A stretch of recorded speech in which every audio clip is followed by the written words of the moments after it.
Hello everyone, this is your educator Mansi Gupta. Welcome to the another video of ready for study. तो आज हम शिक्षा निर्देशालय राष्ट्रीय राजधानी क्षेत्र दिल्ली की क्लास 10th की वर्कशीट करने जा रहे हैं और ये वर्कशीट का आपका विषय रहेगा गणित यानी कि मैथ्स. ये आपकी वर्कशीट नंबर 27 है और इसकी डेट रहेगी 10 सितंबर 2021. ठीक है, तो यहाँ पर आपको अपना नाम लिखना है, यहाँ पर आपको अपने टीचर का नाम लिखना है जो आपको ये सब्जेक्ट यानी कि मैथ्स पढ़ाते हैं. ठीक है, तो आज की जो हमारी वर्कशीट है इसका टॉपिक रहेगा पाइथागोरस प्रमेय. ठीक है, इस पाइथागोरस थ्योरम में हम क्या देखेंगे, हम जब भी पाइथागोरस प्रमेय की बात करते हैं तो हम एक राइट एंगल ट्रायंगल यानी कि एक ऐसे त्रिभुज की बात करते हैं जिसमें समकोण का एंगल बन रहा होता है यानी कि 90 डिग्री का एक कोण बन रहा होता है. ठीक है, समकोण बनने वाले ट्रायंगल को बोलते हैं हम अपना राइट एंगल ट्रायंगल यानी कि समकोण त्रिभुज. ठीक है, इसमें एक एंगल जो होता है वो 90 डिग्री का बन रहा होता है. तो जो पाइथागोरस प्रमेय है वो ये कहती है कि ये जो आपका कर्ण है ना, ये आपका कर्ण होता है. ठीक है, इस कर्ण का स्क्वायर बराबर होगा ये कर्ण का स्क्वायर बराबर होगा इस लंब के स्क्वायर के प्लस बेस के स्क्वायर के. ठीक है, तो इसका जो स्क्वायर होगा वो इन दोनों के स्क्वायर के सम के बराबर होगा. ये कहती है आपकी पाइथागोरस प्रमेय. ठीक है, तो अभी हम वर्कशीट समझने में टाइम वेस्ट नहीं करेंगे, सीधा क्वेश्चन आंसर पे आते हैं. पहला क्वेश्चन है, 13 मीटर लंबी सीढ़ी एक दीवार पर टिकने पर भूमि से 12 मीटर की ऊंचाई पर स्थित एक खिड़की तक पहुंचती है. दीवार के आधार से सीढ़ी के निचले सिरे की दूरी ज्ञात कीजिए. ठीक है, तो यानी कि वो बोल रहा है कि सीढ़ी की ऊंचाई इतनी है और मतलब दीवार की ऊंचाई इतनी है और दीवार से जब सीढ़ी सटा के रखते हैं तो उसकी ऊंचाई इतनी है.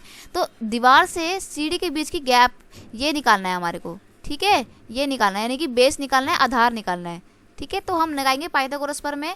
पाइथागोरस प्रमेय के द्वारा हमने पढ़ा ना कि कर्ण का स्क्वायर यानी कि AC का स्क्वायर बराबर होगा आपके AB का स्क्वायर के प्लस BC के स्क्वायर के. इन दोनों के स्क्वायर के बराबर होगा इसका स्क्वायर. ठीक है, तो यही हमने लिख दिया. AC का वैल्यू दे रखा है आपको 13 तो 13 का स्क्वायर, AB का वैल्यू दे रखा है 12 तो यानी कि 12 का स्क्वायर और BC का वैल्यू तो दिया ही नहीं है तो इसको हम ऐसे ही लिख देंगे. अब 13 का स्क्वायर होता है 169 और 12 का स्क्वायर होता है 144. ठीक है, दोनों का स्क्वायर लिखने के बाद हम देखते हैं कि हमारा आ गया यहाँ पे BC का स्क्वायर. इन दोनों को माइनस कर देंगे क्योंकि ये प्लस का नंबर है, बराबर के इधर जाके वो माइनस का हो गया. माइनस करने के बाद आ गया 25. तो BC का स्क्वायर आपका आ गया 25. ये जो स्क्वायर है वो बराबर के इधर जाके अंडर रूट में चढ़ जाएगा. तो यहाँ पर BC बराबर आपका आ गया अंडर रूट 25. तो 25 का रूट होता है 5. तो आपका BC की वैल्यू आ गई 5 सेंटीमीटर यानी कि दीवार से जो सीढ़ी है उसके बीच की दूरी 5 सेंटीमीटर है.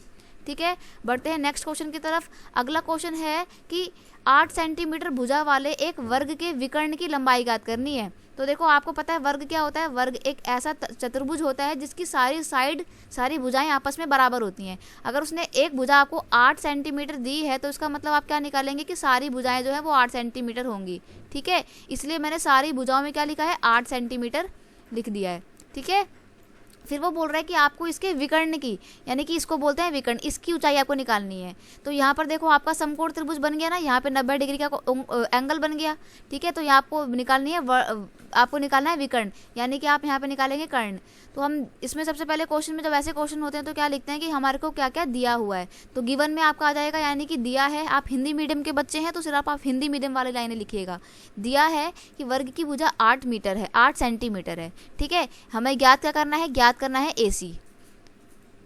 तो क्वेश्चन आते हैं अपने त्रिभुज ABC में. हम देखते हैं कि AC का स्क्वायर बराबर होगा AB के स्क्वायर प्लस BC के स्क्वायर के. ठीक है, तो AC का स्क्वायर पता नहीं है, AB का स्क्वायर 8 सेंटीमीटर है, BC का स्क्वायर 8 सेंटीमीटर है.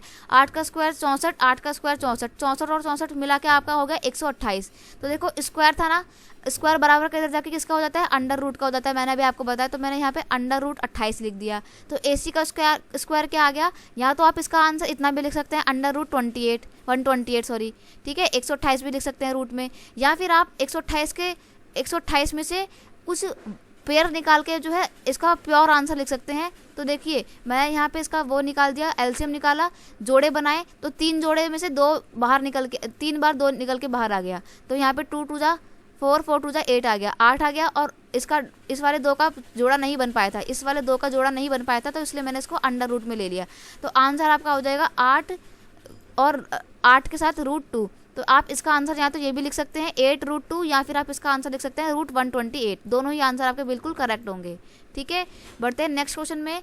अगला क्वेश्चन दिया हुआ है कि आपको एक त्रिभुज दिया हुआ है ABC, समद्विबाहु त्रिभुज है। समद्विबाहु त्रिभुज वो होता है जिसकी दो भुजाएं बराबर होती हैं, ठीक है। इसका जो कोण C है वो समकोण है, यानी कि एंगल C पे, मतलब C पॉइंट पे 90 डिग्री का एंगल बन रहा होगा। हमें सिद्ध करना है कि AB स्क्वायर बराबर होगा 2AC स्क्वायर के।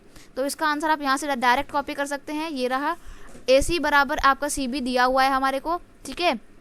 और ये भी बोला है कि हमारे को देखो दिया है कि AC बराबर CB है, प्रूव करना है कि AB का स्क्वायर बराबर होगा 2AC के स्क्वायर के।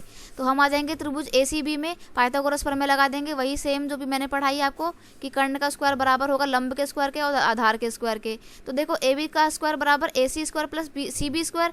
अब हमने यहाँ पे देखा कि AC बराबर CB है, तो मैं इस वाले CB को दोबारा AC लिख सकती हूँ, कोई दिक्कत तो नहीं है। और ये AC तो AC रहेगा ही। तो देखो AC और AC 2 AC हो गए, तो AB का स्क्वायर बराबर आपका हो गया 2AC का स्क्वायर। तो इसी के साथ आपको जो बोला था सिद्ध करने के लिए वो आपका सिद्ध हुआ, ठीक है।